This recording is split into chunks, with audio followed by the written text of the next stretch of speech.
wahai hambaku, sesungguhnya inilah amal perbuatan kalian. Aku catat semuanya untuk kalian. Kemudian kami akan membalasnya. Jadi manusia terbagi menjadi dua.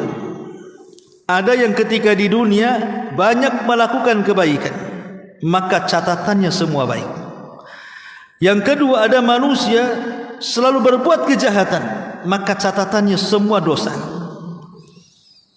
Maka di sini Rasul mengatakan, barang siapa yang mendapatkan kebaikan karena apa yang dituai di dunia, dia selalu beramal saleh dan beribadah, maka hendaklah bersyukur, dia mendapatkan surga.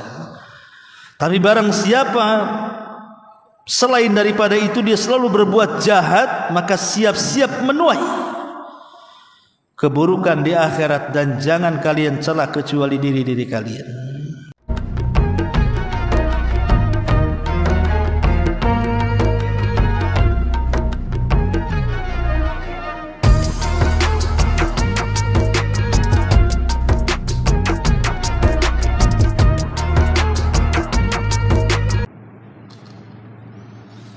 Baik, kita mulai. Bismillahirrahmanirrahim. Assalamualaikum warahmatullahi wabarakatuh. Alhamdulillah wassalatu wassalamu ala Rasulillah wa ala alihi wa sahbihi wa mawalah wa la hawla wa la quwata illa billahi wa ba'du. Perhatikan kitabnya, kita lanjutkan kajian kita, masih membahas hadis Arba'in Nawawiyah, dan kita masuk pada hadis ke-24. Kita baca hadisnya baru kita jelaskan.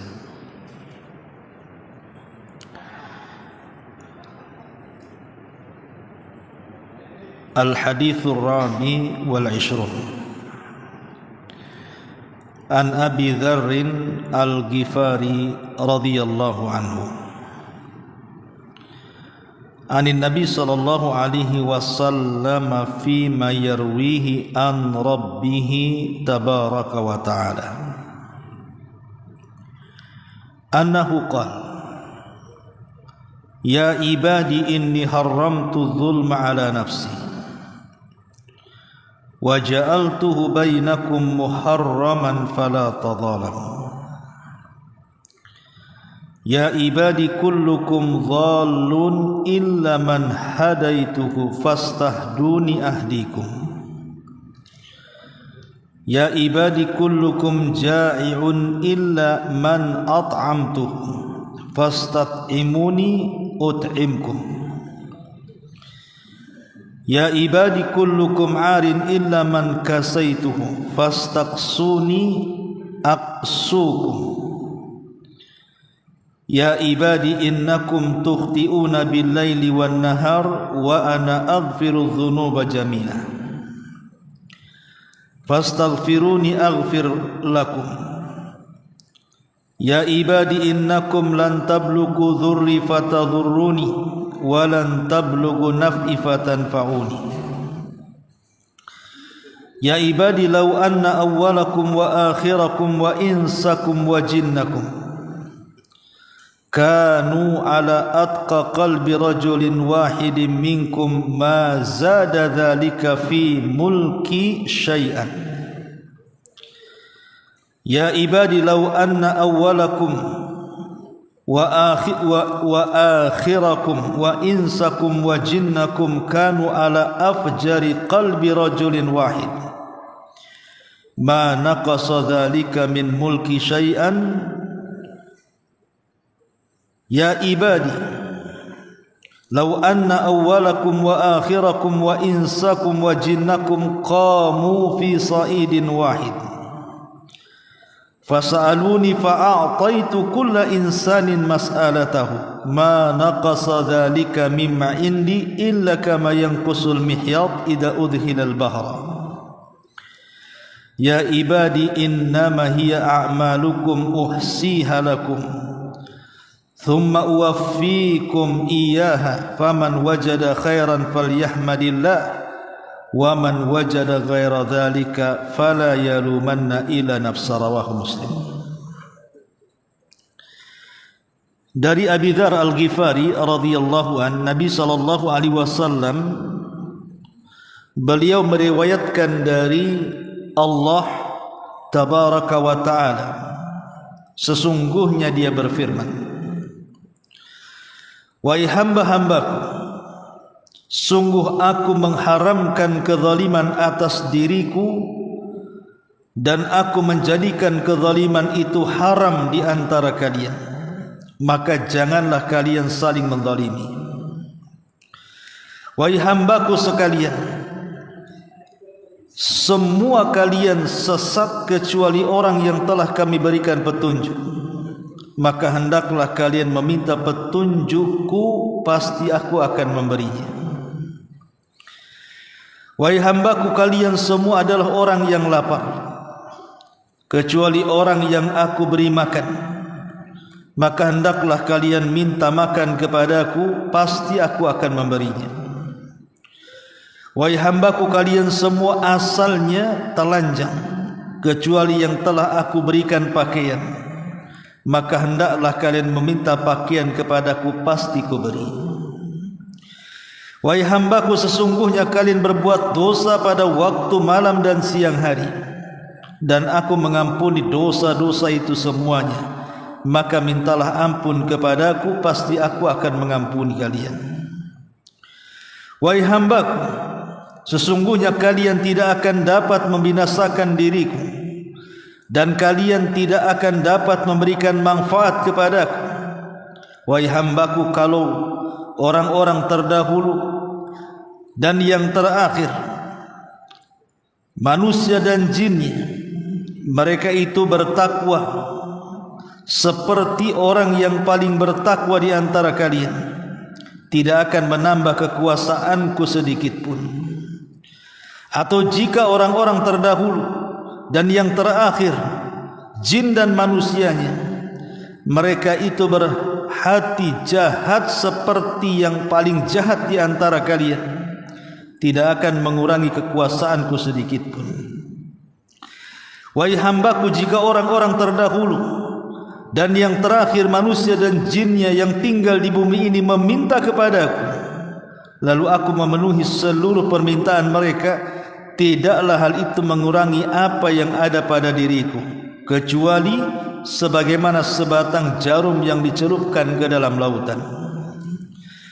Wahai hambaku, sesungguhnya inilah amal perbuatan kalian, aku catat semuanya untuk kalian, kemudian aku akan membalasnya. Maka barang siapa yang mendapatkan kebaikan, hendaklah bersyukur kepada Allah, dan barang siapa yang mendapatkan selain itu, maka janganlah kalian menyalahkan kecuali diri-diri kalian. Baik, kita akan jelaskan. Hadis ini disebut dengan hadis qudsi. Hadis ini disebut dengan hadis qudsi. Apa bedanya hadis biasa dengan hadis qudsi? Hadis qudsi itu adalah dialog langsung Nabi SAW dengan Allah tanpa perantara. Tapi kalau hadis biasa, maka melewati perantara malaikat Jibril. Yang kedua, hadis qudsi ini kebanyakan riwayatnya lemah. Hanya beberapa hadis qudsi yang sahih. Makanya ketika kita ini menyampaikan hadis qudsi harus teliti dengan riwayatnya. Karena ulama mengatakan sebagian besar hadis qudsi itu tidak sahih. Tapi tidak semua, ada juga yang sahih. Adapun perbedaan hadis qudsi dengan Al-Quran, kalau Al-Quran itu sifatnya mutawatir, tidak perlu diteliti. Tapi kalau hadis qudsi harus diteliti dulu. Yang kedua, kalau Quran itu diibadahi bacaannya. Kalau kita membaca Quran berarti setiap satu huruf 10 kebaikan. Tapi kalau hadis kursi tidak diibadahi bacaannya. Kalau Quran dibaca dalam salat, kalau hadis kursi tidak bisa dibaca dalam salat. Kemudian juga kalau hadis kursi yang memegangnya sepakat para ulama tidak ada masalah baik dia junub ataupun tidak junub. Tetapi Al-Quran ada yang mengatakan memegang mushaf itu harus suci daripada junub. Menjadi perselisihan ulama dan banyak lagi perbedaannya. Hadis ini juga adalah hadis yang paling sahih yang diriwayatkan oleh penduduk Syam. Bahkan Abu Muslim Al-Khawlani apabila mendengarkan hadis ini, maka beliau terduduk gemetar karena ketakutan betapa tinggi dan agungnya kekuasaan Allah Subhanahu wa ta'ala. Seolah-olah hadis ini adalah sebuah jawaban dari pertanyaan siapa Tuhan kita. Jadi kalau ada orang bertanya siapa Tuhan kita, siapa Allah itu, siapa Rabb itu, maka dalam hadis inilah rangkumannya. Baik, kita akan baca kalimat per kalimat. Di sini Allah Subhanahu wa taala berfirman dalam hadis kursi, "Ya ibadi inni haramtu zulma ala nafsi." Wahai hambaku, sesungguhnya aku haramkan kezaliman atas diriku, wa ja'altuhu bainakum muharraman, dan aku jadikan kezaliman bagi kalian juga haram. Fala tadzalam, maka jangan kalian saling berbuat zalim. Ketika Allah Subhanahu wa taala mengatakan aku haramkan kezaliman kepada diriku, kenapa?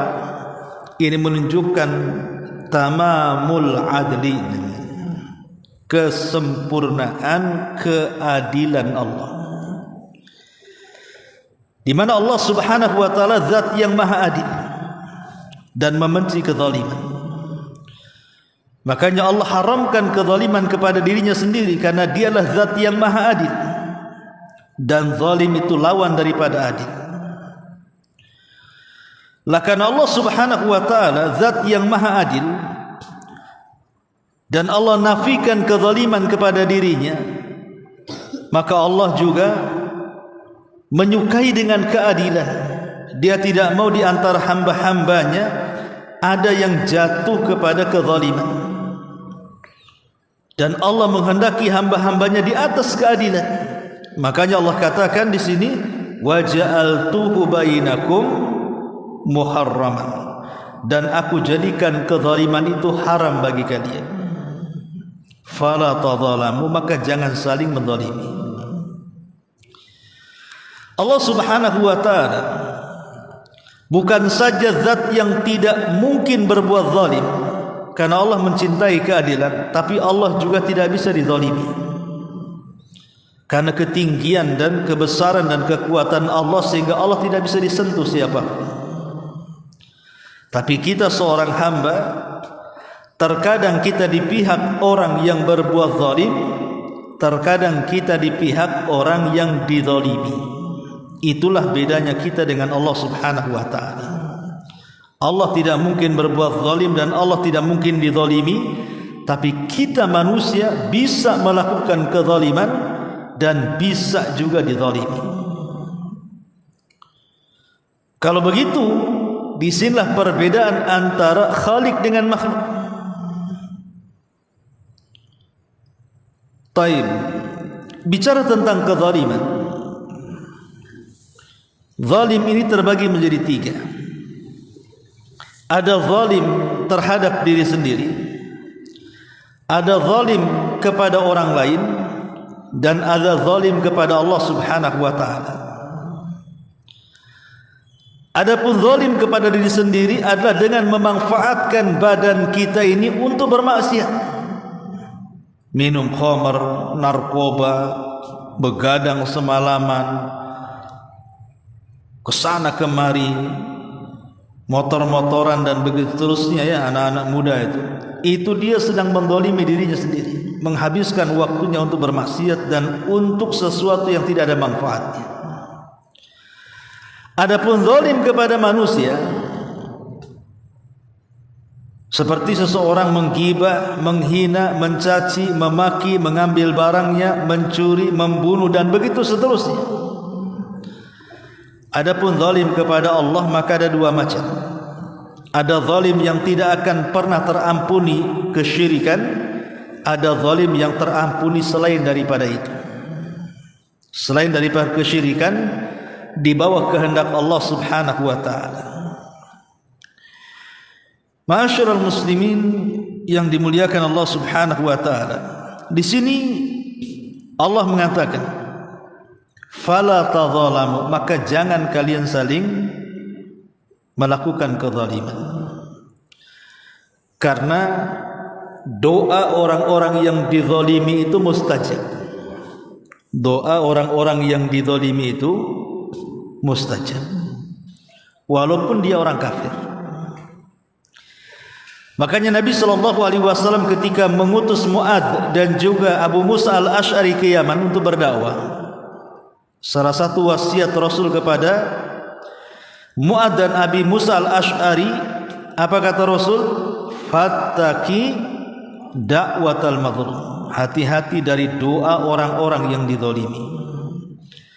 Fa innahu laisa bainahu wa bainallahi hijab, karena antara dia dengan Allah tidak ada hijab, tidak ada tabir, pasti mustajab. Padahal kita tahu bahwa di Yaman itu tidak ada orang Islam. Tapi Rasul mengatakan kepada Mu'adz, hati-hati doa orang yang kau zalimi di sana. Menunjukkan bahwa apakah yang dizalimi itu muslim, apakah yang dizalimi itu kafir, kalau dia sudah mengangkat kedua tangannya ke langit pasti mustajab.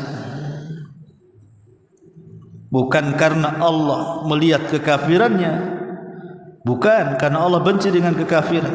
Lalu kenapa Allah kabulkan doa orang-orang yang dizalimi padahal dia kafir? Karena Allah cinta dengan keadilan dan Allah benci dengan kezaliman.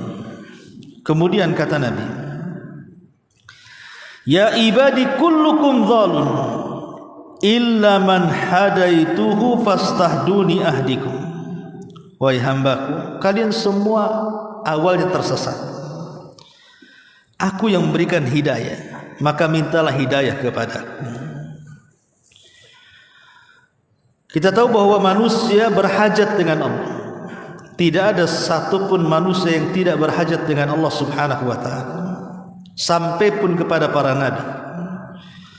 Makanya ketika Allah Subhanahu wa ta'ala berfirman dalam surah Duha, wa wajadaka dhallan fahada, dan kami dapati engkau Muhammad dalam kondisi sesat, kemudian aku yang memberikan petunjuk. Maksud sesat di sini, Rasul belum mengetahui tentang tafasilu asy-syariah, rincian-rincian syariat, bagaimana cara sholat, puasa, zakat, haji dan begitu seterusnya.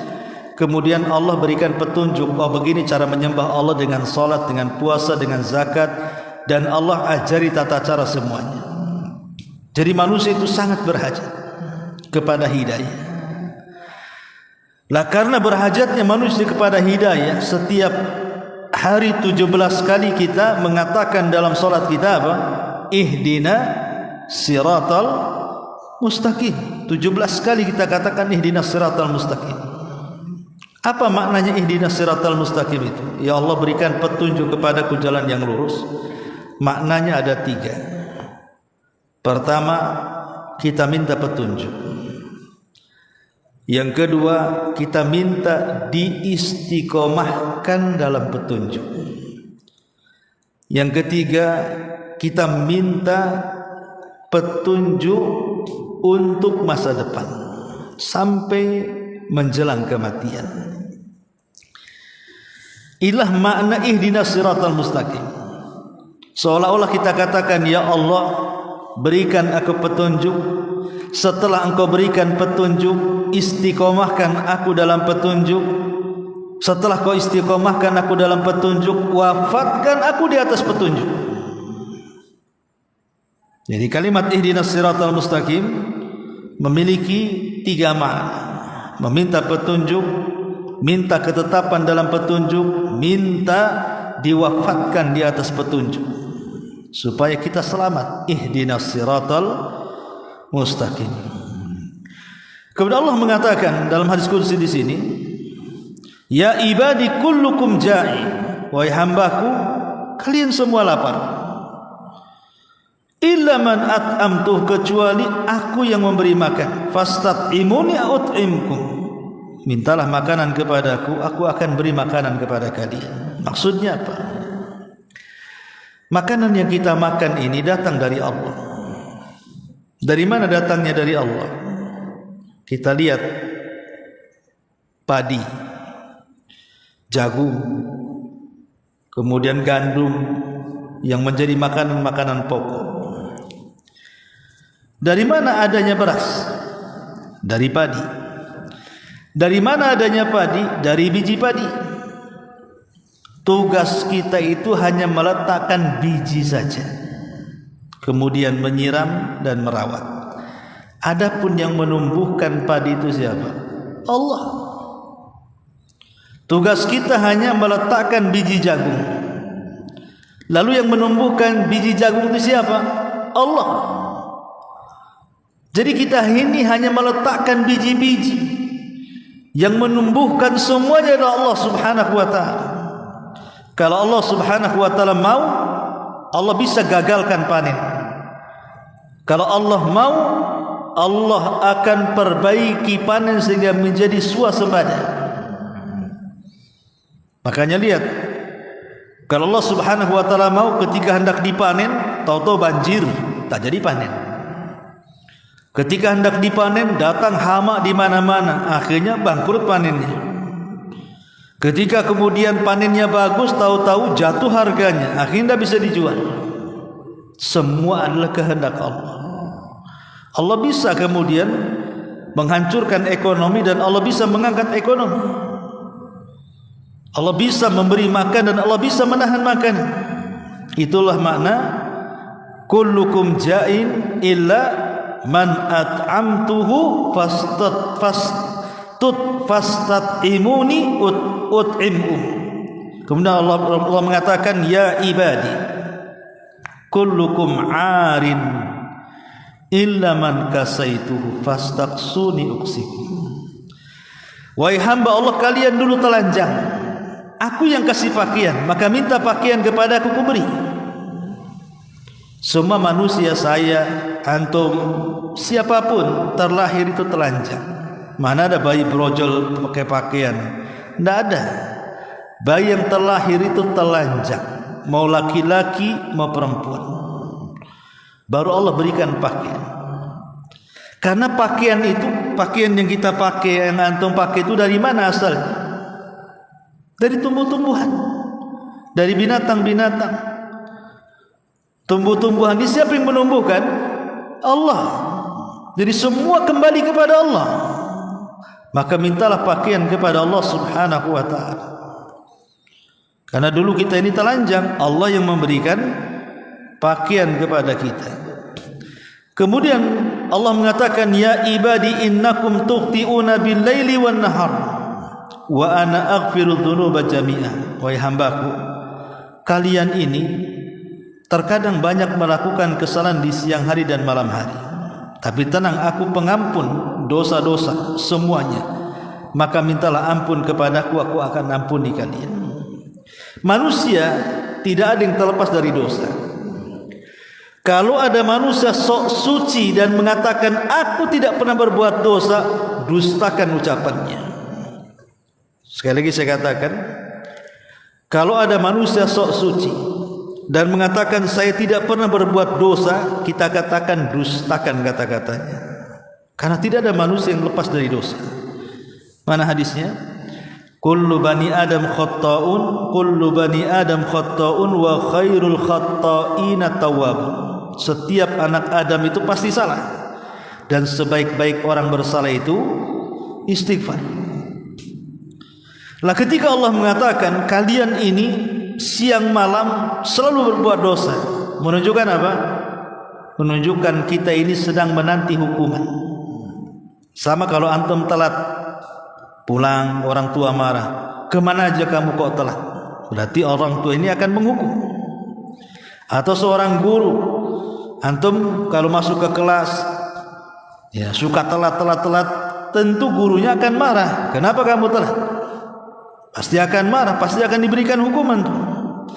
Jadi kalau kita mendengar kalimat ini, wahai hambaku, kenapa kau selalu berbuat dosa di siang dan malam hari? Artinya kita sedang menanti hukuman dari Allah. Tapi Allah itu rahim, sehingga Allah katakan, tapi tenang, aku ini pengampun dosa-dosa. Kalau kau ingin diampuni dosamu, mintalah ampun kepadaku. Kemudian setelahnya Allah Subhanahu wa taala mengatakan, ya ibadi, innakum lan tablughu dzurri fatadurruni wa lan tablughu naf'i fatanfa'uni. Wahai hambaku, kalian tidak mungkin memberikan manfaat kepadaku dan tidak mungkin juga memberikan manfaat kepadaku, karena manusia berhajat kepada Allah. Ibadah yang kita lakukan, solat, puasa, zakat, haji, baca Quran, zikir, itu kembali kepada kita, bukan kepada Allah. Allah tidak berhajat dengan solat kita. Kita yang berhajat dengan solat ini. Allah tidak berhajat dengan sedekah kalian. Kalian yang berhajat dengan sedekah kalian sendiri. Jadi Allah sama sekali tidak berhajat dengan manusia. Kita manusia yang berhajat dengan Allah Subhanahu wa ta'ala. Karena kita tidak mungkin mencelakakan Allah dan tidak juga bisa memberikan manfaat kepada Allah. Allah lah yang bisa memberikan manfaat kepada kita, sebagaimana Allah juga bisa mencelakakan hamba-hambanya. Kemudian Rasul mengatakan dalam hadis qudsi sini, ya ibadi, lau anna awwalakum wa akhirakum wa insakum wa jinnakum kanu ala atqa qalbi rajulin wahidin minkum ma zada dzalika fi mulki syai'a. Ya ibadi, law anna awwalakum wa akhirakum wa insakum wa jinnakum kanu ala afjari qalbi rajulin wahid ma naqasa dzalika min mulki syai'an. Wahai hambaku, kalau engkau ini mulai dari orang yang awal Nabi Adam sampai yang terakhir yang disambar oleh trompet Israfil, berapa itu jumlahnya? Kemudian dikumpulkan manusia dan jinnya dari awal sampai yang akhir. Kemudian mereka semua jahat, tidak ada yang baik. Itu tidak mengurangi kekuasaan Allah. Atau seandainya orang yang pertama Adam sampai orang yang terakhir yang disambar trompet Israfil, apakah manusia atau jinnya, semua baik, enggak ada yang jahat, itu tidak menambah kekuasaan Allah Subhanahu wa taala. Mau satu dunia manusia kufur, tidak mengurangi kekuasaan Allah. Mau satu dunia manusia beriman, tidak menambah kekuasaan Allah, karena Allah tidak berhajat dengan kita. Kemudian Nabi SAW mengatakan, ya ibadi, wahai hamba, lau anna awwalakum wa akhirakum, kalaulah seandainya orang yang awal dan akhir kalian, wa insakum wa jinnakum, manusia dan jin kalian, qamu, mereka dikumpulkan di sebuah tempat, qamu fi sa'idin wahid, fasa'aluni fa'a'taitu kulla insanin mas'alatahu. Jadi kalau seandainya satu dunia ini sejak Adam dihidupkan sampai orang yang terakhir yang disambar oleh suara trompet Israfil dihidupkan di satu tempat, kira-kira berapa jumlahnya coba? Jumlah orang yang sudah mati sejak zaman Adam kau dihidupkan semuanya sampai orang yang terakhir, tidak ada yang tahu jumlahnya kecuali Allah. Tapi okelah kita hidupkan semua, kata Allah. Satu dunia mulai sejak Adam sampai yang terakhir dihidupkan semuanya. Entah siapa yang tahu jumlahnya. Kemudian Allah katakan, kemudian mereka dikumpulkan di satu tempat, kemudian mereka disuruh berdoa masing-masing minta sesuai dengan keinginannya. Si anu minta ini, si ini minta ini, si ini minta ini. Sebanyak orang itu, tentu permintaannya kan macam-macam tuh. Bisa saja 1.000 orang ya 1.000 permintaan, 2.000 orang ya 2.000 permintaan. Bagaimana kalau satu dunia sejak awal sampai akhir meminta? Pasti ya segitu juga permintaannya. Tapi Allah katakan, aku bisa beri permintaan mereka. Dan itu mudah bagi Allah. Kita saja datang 10 orang ke kita, tolong Ustadz belikan saya mobil. Yang satu mengatakan tolong saya belikan motor, yang satu mengatakan tolong belikan rumah, yang satu mengatakan tolong belikan tanah, yang satu mengatakan tolong belikan emas, yang satu mengatakan tolong belikan tas yang mahal, yang satu mengatakan tolong belikan perhiasan yang mewah. Tidak bisa kita memberikan. Bahkan terkadang satu pun kita tidak bisa memberikannya. Tapi Allah subhanahu wa ta'ala bisa memberikan permintaan manusia sejak awal sampai akhir, apapun yang mereka minta. Dan lihat hadis setelahnya yang ajaib adalah Rasul mengatakan, fa'ataitu kulla insanin mas'alatahu ma naqasa dhalik mimma indi illa kama yanqusul mikhyat idza udkhilal bahri. Setelah Allah berikan semua permintaannya, itu tidak mengurangi kekayaan Allah. Kalau di dunia kita manusia, kita punya mobil satu, diminta orang kemudian kita kasih, hilang mobil kita. Ada orang datang ke kita minta rumah, kita kasih, hilang rumah kita. Kalau ada orang minta uang 100 juta, kita kasih, hilang 100 juta. Ini Allah memberi semua permintaan dari awal sampai akhir, tidak mengurangi kekayaan Allah sama sekali, kecuali seperti jarum yang ditusuk ke lautan kemudian diangkat lagi, di ujung jarum itu ada tetesan. Seperti tetesan inilah cukup untuk memberikan semua permintaan orang awas yang sampai akhir dari jin dan manusianya. Lautan itu kekayaan yang tidak pernah bergeming. Kemudian Rasul akhiri hadisnya, ya ibadi innama hiya a'malukum uhsiha lakum thumma uwaffiyakum iyyaha faman wajada khairan falyahmadillah wa man wajada ghaira dzalik fala yalumanna illa nafsa. Wahai hambaku, sesungguhnya inilah amal perbuatan kalian, aku catat semuanya untuk kalian, kemudian kami akan membalasnya. Jadi manusia terbagi menjadi dua. Ada yang ketika di dunia banyak melakukan kebaikan, maka catatannya semua baik. Yang kedua, ada manusia selalu berbuat kejahatan, maka catatannya semua dosa. Maka di sini Rasul mengatakan, barang siapa yang mendapatkan kebaikan karena apa yang dituai di dunia, dia selalu beramal saleh dan beribadah, maka hendaklah bersyukur, dia mendapatkan surga. Tapi barang siapa selain daripada itu dia selalu berbuat jahat, maka siap-siap menuai keburukan di akhirat, dan jangan kalian celak kecuali diri-diri kalian. Inilah di antara ringkasan hadis qudsi tentang keagungan Allah subhanahu wa ta'ala. Wallahu alam. Subhanaka wa bihamdika asyhadu an la ilaha illa anta astaghfiruka wa atubu ilaik. Allahu ta'ala alam. Assalamualaikum warahmatullahi wabarakatuh.